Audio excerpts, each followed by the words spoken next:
하나님께서는 우리에게 주신 은사 중에 하나가 뭐냐면은 망각의 은사가 있습니다. 다시 말해서 잊어야 될 것은 잊어야 된다는 거예요. 잊어야 될 것을 잊지 않냐고 끝까지 기억하게 되면은 큰 불행이 있는 것이고 나에게 손해가 된다는 거예요. 그래서 이 망각이란 것은 꼭 필요한 기능이라고 할 수가 있는 거예요. 예를 들어서 10년 전에 나하고 원수를 맺은 사람이 있습니다. 그런데 내가 그 사람을 잊지 않고 끝까지 기억을 해보세요. 저 사람은 멀쩡하게 다 잊어버리고 멀쩡하게 잘 먹고 잘 살고 있는데 나만 끝까지 기억해가지고 그 사람이 밤마다 내 꿈속에 나타나가지고 나를 괴롭히고 그 사람만 생각하면 밤맛 떨어지고 그렇게 살아가 보세요. 그럼 누구 손해예요? 나만 손해인 거죠. 나만. 그래가지고는 나만 손해가 아니겠어요. 날마다 그 사람 보면 이가 갈리고 살아간다면 내가 결국은 내가 암 걸리고 내가 고혈압이 걸려가지고 결국 나만 손해되는 삶을 살지 않느냐 그 말이에요.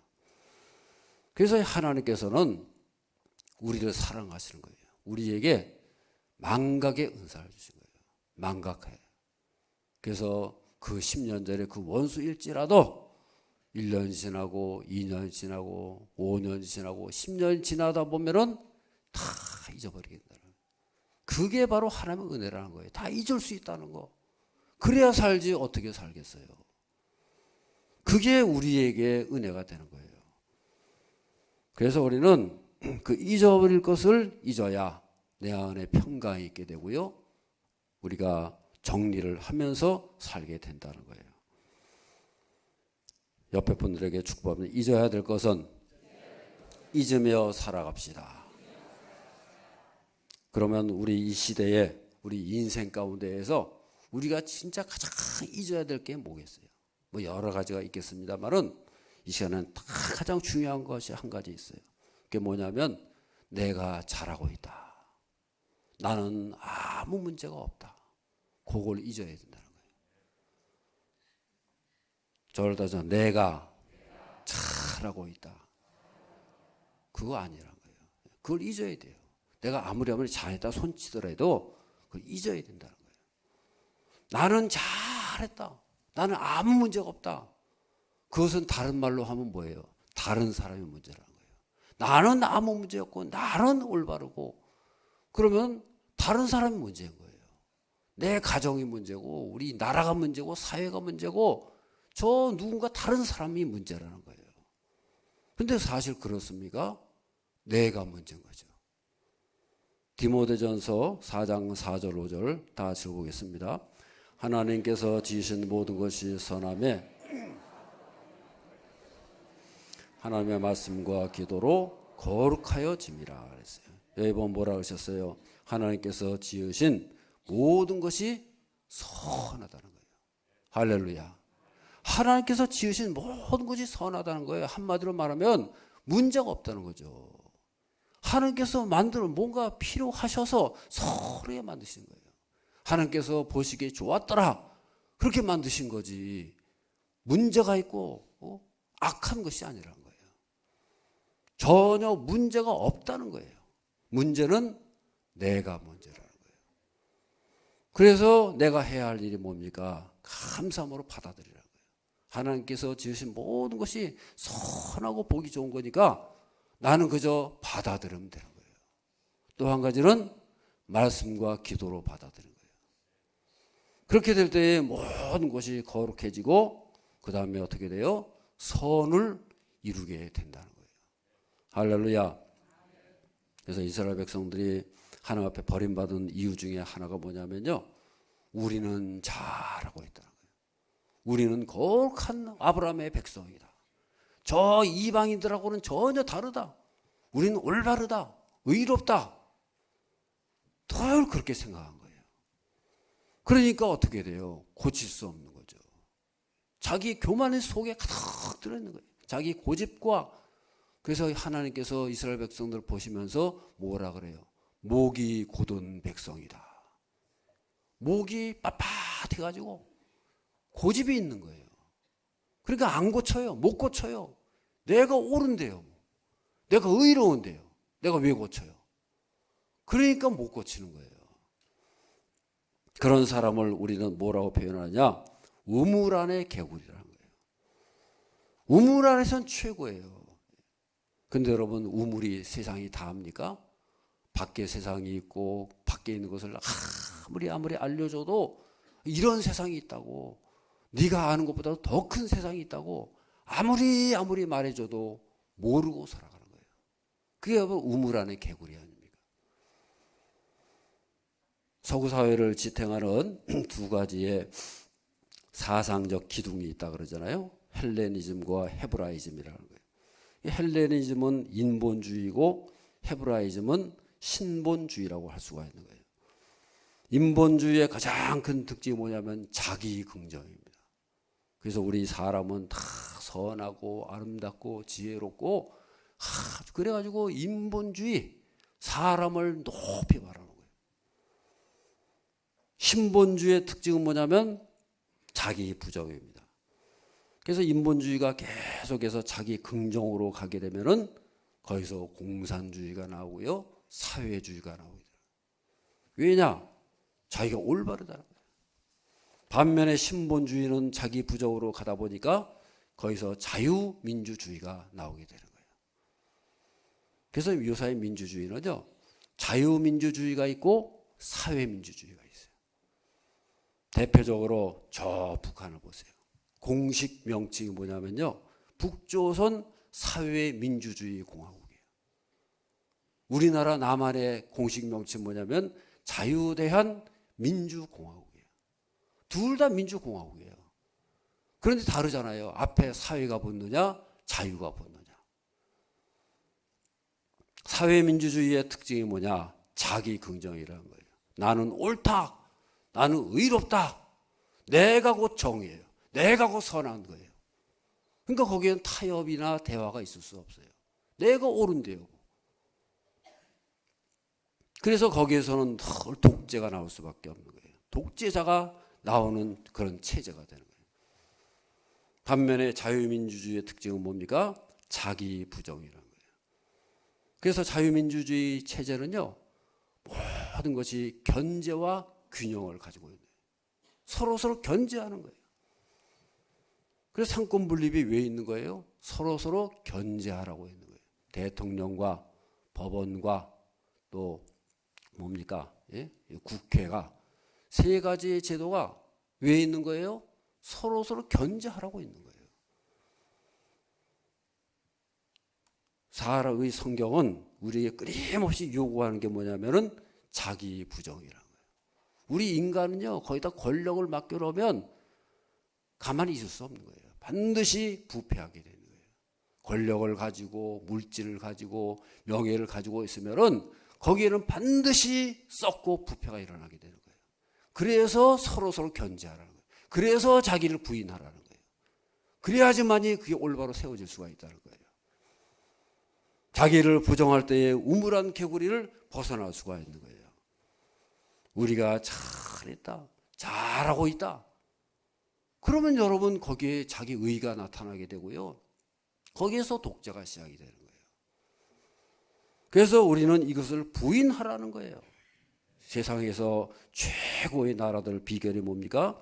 자기를 끊임없이 부정하는 그런 개인과 기업과 나라가 최고로 유지할 수가 있는 거예요. 왜냐? 자기를 부인하니까. 내가 최고다라고 하는 순간에 이미 그 사람은 내리막길을 걸어가거든요. 어떤 기업도 어떤 나라도 마찬가지예요. 내가 최고다. 그럼 벌써 내리막길이 가고 있는 거예요. 역사상 최강의 제국이라고 하는 로마 제국이 여러분 어떻게 멸망한지 아세요? 왜 망한지 아십니까?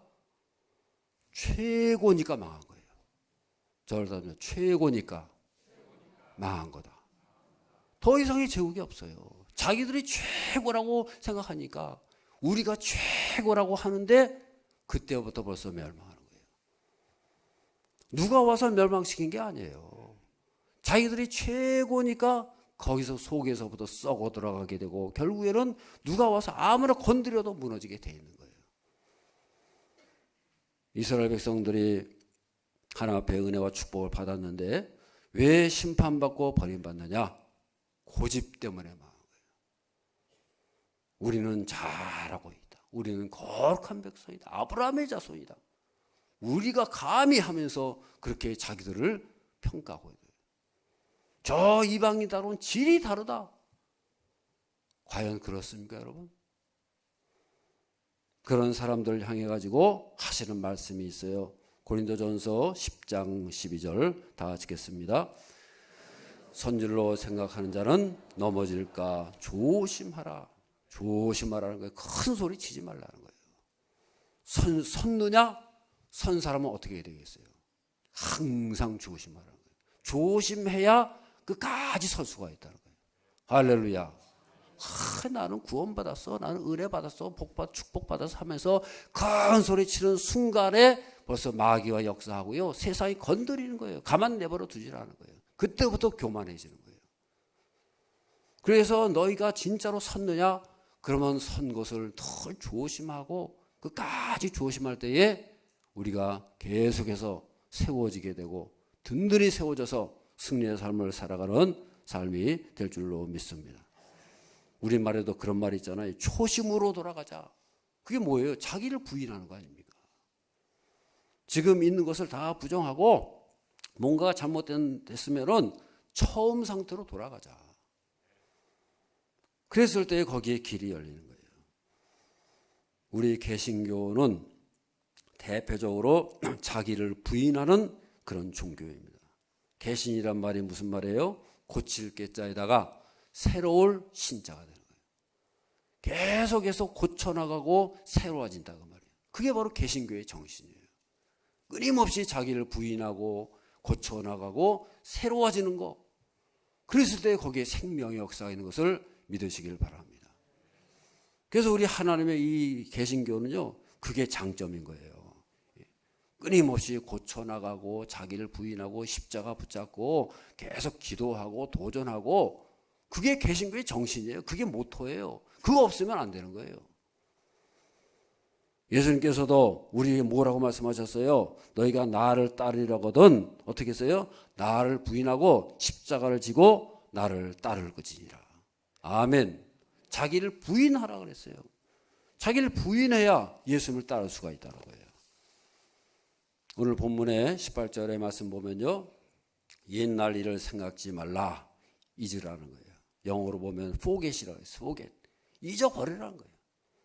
왜 잊느냐? 왜 잊어야 되느냐? 하나님께서 새 일을 행하신다는 거예요. 할렐루야. 오늘 본문의 19절 20절 말씀을 다 같이 읽어보겠습니다. 보라, 내가 새 일을 행하리니 이제 나타낼 것이라.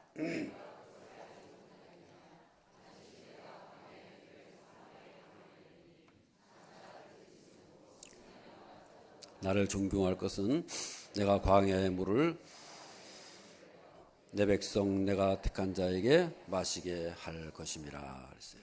아멘. 하나님께서 새 일을 행하신다는 거예요.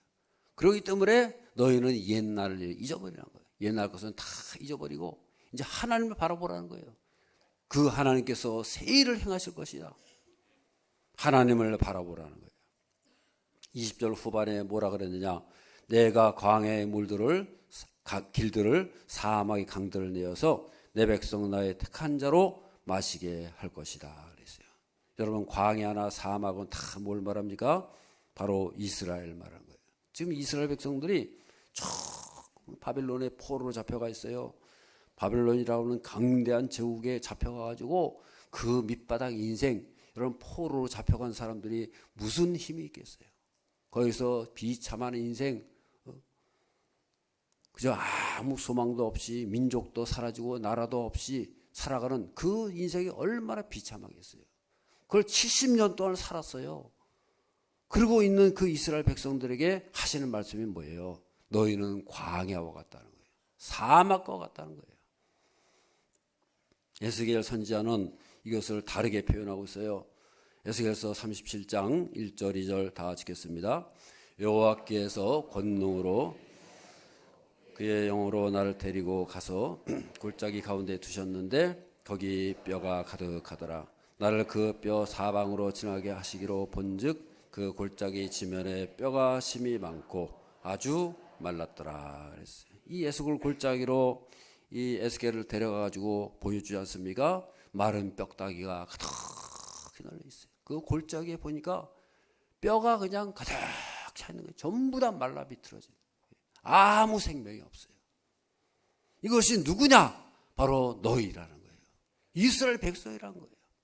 바벨론에 포로로 잡혀가지고 죽지 못해 살아가는 너희 인생들, 바로 이 뼈다귀라는 거예요. 그런데 하나님께서 그 뼈다귀를 향해 가지고 새 일을 행하신다는 거예요. 37장 10절 다 같이 보겠습니다. 이에 내가 그 명령대로 대언하였더니 생기가 그들에게 들어가매 그들이 곧 살아나서 일어나 서는데 극히 큰 군대더라. 할렐루야. 하나님께서 새 일을 행하시니까 어떻게 됐어요? 그 죽어있는 마른 뼈다귀 같은 인생들이 다 서로 연결되고 달라붙어 가지고는 큰 군대를 이루게 돼요. 살아있는 군대가 되는 거예요. 이게 바로 하나님께서 행하실 새 일이라는 거예요.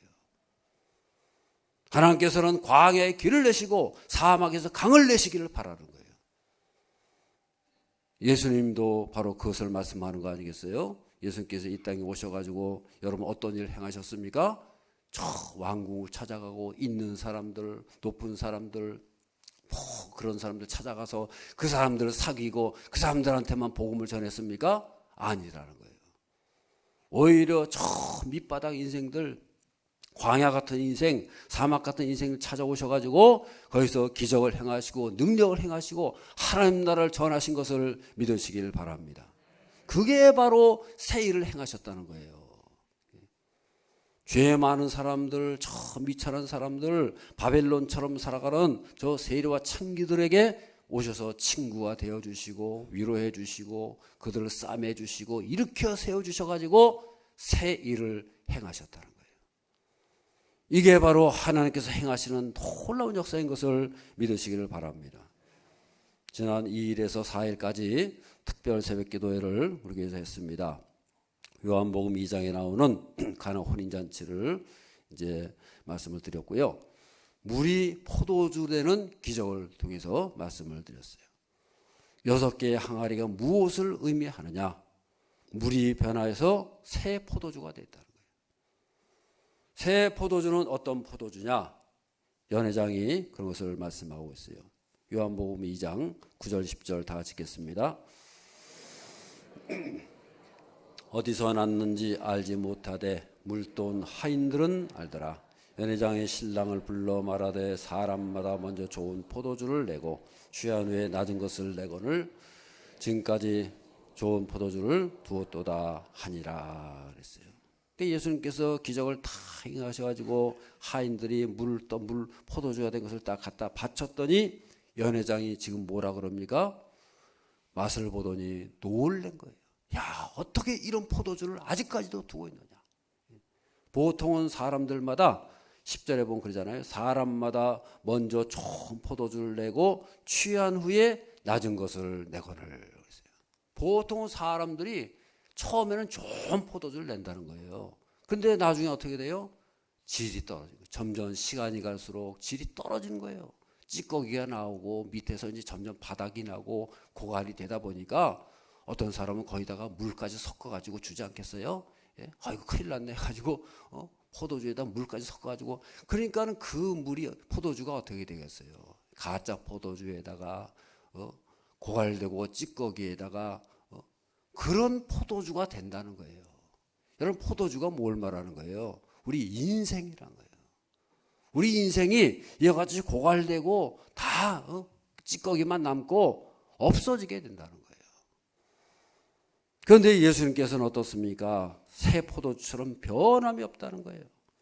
예수님께서 새 일을 행하실 때에는 바로 이와 같이 놀라운 역사가 있는 것을 믿으시기를 바랍니다. 계시록에서는 하나님께서 행하신 일을 두 가지로 표현하고 있어요. 하나는 새 예루살렘이라고 했어요. 예루살렘은 예루살렘인데 새로운 예루살렘이에요. 이제는 더 이상 파괴되지 않아요. 이제는 더 이상 심판받지 않아요. 영원한 예루살렘, 저 예루살렘을 말씀하고 있는 거예요. 또 한 가지는 새 하늘과 새 땅을 말씀하고 있어요. 새로운 창조입니다. 창조는 창조인데 온전한 창조, 더 이상 타락과 불행과 저주와 눈물이 없는 그런 온전한 창조, 영원한 창조, 완벽한 창조인 것을 믿으시길 바랍니다. 하나님께서는 이미 새 일을 시작하신 거예요. 이미 시작됐고 이제는 완성을 향해서 나아가고 있는 거예요.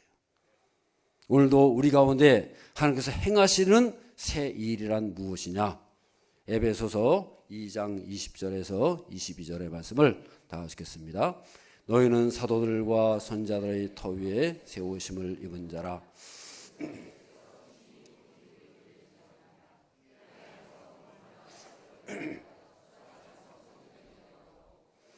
성령 안에서 하나님이 가실 초소가 되기 위하여 함께 지어져 가는지라. 아멘. 여기 보면은 계속 만들어 가고 계시다는 거예요. 예수님께서 다 모퉁이 돌이 되셨습니다. 모퉁이 돌이 뭐예요? 가장 밑바닥에 보이지 않는 그 돌이 있다는 거예요. 그 돌이 되셨고 그 다음에는 사도들과 선지자들이 그 위에 딱 세워져 가지고 우리는 그 위에서 지어져 간다 그랬어요. 하나님께서 우리를 통해서 계속 지어 가시는 거예요. 서로 연결되어 가지고 성전이 되어 간다. 이렇게 말씀하고 있는 거예요. 하나님께서 이미 새로운 일을 행하셔 가지고 지어져 가고 있는 것을 믿으시기를 바랍니다. 우리는 거룩한 하나님의 백성으로 부름 받아 가지고 이제는 진행되고 있는 거예요. 하나님께서 우리를 통해서 성전, 거룩한 성전, 하나님의 거룩한 새 예루살렘, 새로운 새 땅과 새 하늘이 우리를 통해서 지어져 가고 이루어져 가고 계속해서 진행되어 가고 있는 것을 믿으시기를 바랍니다. 아멘. 저럴 때입니다. 하나님께서 새 일을 시작하셨습니다. 우리는 그 역사의 현장을 바라보고 있는 거예요. 2020년도도 마찬가지예요. 하나님께서 계속해서 이미 시작하신 그 새 일을 오늘도 행하시고 금년도 행하시고 계속해서 역사를 진행하시고 이제 장차 그 새 일을 완성되어가는 저 여러분들의 삶이 될 줄로 믿습니다. 에베소서 1장 23절 다 같이 보겠습니다. 교회는 그의 몸이니 만물 안에서 충만하게 하신 이에 충만함이라. 아멘. 하나님께서 새 일을 다 행하셨을 때에 그 완성된 교회의 모습은 뭡니까? 그의 몸이니 만물 안에서 만물을 충만하게 하신 분의 충만이 바로 교회라고 말해요. 우리 교회를 통해서 하나님의 충만하심이 나타난다는 거예요. 할렐루야. 하나님 나라의 충만하심, 구원의 충만하심, 하나님의 능력과 위대하심의 충만하심이 우리 교회를 통해서 계속해서 드러나고 계시되어지고 선포되어지고 살아가는 저 여러분의 삶이 될 수 있기를 바랍니다. 오늘 우리가 성찬식을 행합니다. 예수님께서 성찬식을 하라 그랬어요. 명하셨어요. 왜 명하셨느냐? 그 포도주와 떡을 통해 가지고 예수님과 하나가 되는 거예요. 예수님과 하나 되고 또 우리끼리 하나가 되고 그래서 하나님의 몸된 교회가 지어져 가지고 그래서 하나님께서 기뻐하시고 역사하시는 우리 교회 공동체가 될 줄로 믿습니다. 2020년도를 시작하시면서 예수님 안에서 이루어져가는 새하늘과 새 땅의 현장을 우리가 맛을 보고 누리면서 올 한 해가 승리하시는 그런 삶이 될 수 있기를 바랍니다. 우리 옆에 분들에게 축복은 하나님께서 우리 안에서 새 일을 행하십니다. 아멘. 기도하겠습니다.